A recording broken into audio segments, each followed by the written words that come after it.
primary is tomorrow, and two Democrats, they are facing off for Iowa's House District 3 race. In our Beyond the Podium segment, State House reporter Skylar sits down with Lanon Baccam. He's going to discuss why he's running and also what he hopes to accomplish in Congress if he is elected.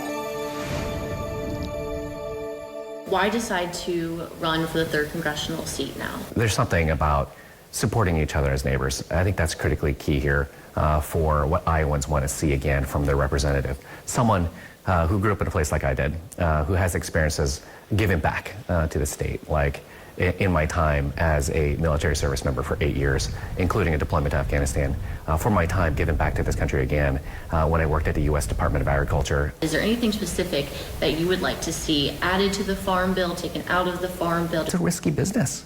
You could spend all your money on seed and fertilizer and plant your crops at the exact right time, and a tornado, as we've seen this cycle and this year, could come through and just wipe out your entire crop. We have to make sure we have a strong, robust safety net to ensure that our farmers and ranchers can continue to do what they do. We also have to ensure that we maintain our investment in our nutrition programs.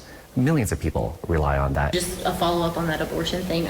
So you would like to see Congress take action on the issue of abortion? Yes, I will do what I can to fight for restoring the rights found under Roe versus Wade.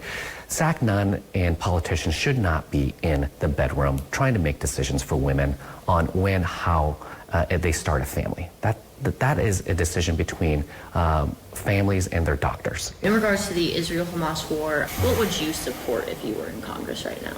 That Israel had every right to defend itself and to protect its people. And that's critically clear.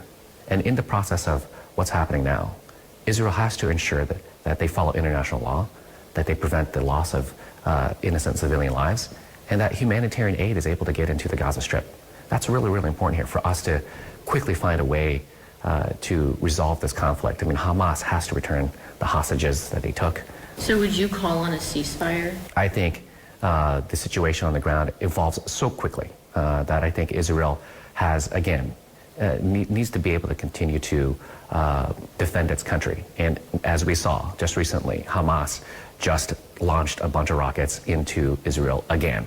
Hamas is not interested at this point in resolving the situation. And so until they return those hostages, we need to ensure we support Israel here. Where do you stand on, supporting President Biden? And, there were recent reports that you would wipe some of those social media posts from, Twitter, things like that. I have never shied away from my service. I am honored to have had the opportunity to work at the U.S. Department of Agriculture, to have helped to deliver programs all across the 3rd District. And are you planning to support Biden in the general election? Yes, I support folks who want to get things done. And it's clear that this administration has made transformational, generational investments back into our communities again. In Des Moines, Skylar Tallal reporting. Thank you, Skylar. If you'd like to see more of this interview and also his opponent, Melissa Vine, which aired yesterday, you can always go to our sister station, IowaNewsNow.com, to see both of those interviews.